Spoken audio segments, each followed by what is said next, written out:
Arkadaşlar orada bir tane maske var. Aa, kim koydu ağaçların arasına? Çok korktum. Hadi Mert gidelim. Yiğit Ensar. Hadi.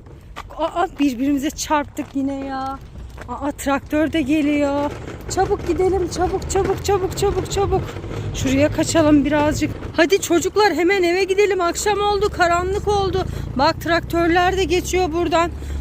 Mert korktum maskeyi görünce. Hadi hemen eve gidelim. Yiğit Ensar. Hadi gidiyoruz. Korktun mu Yiğit Ensar sen de? Yiğit Ensar sen de korktun mu? Hadi çabuk Yiğit Ensar.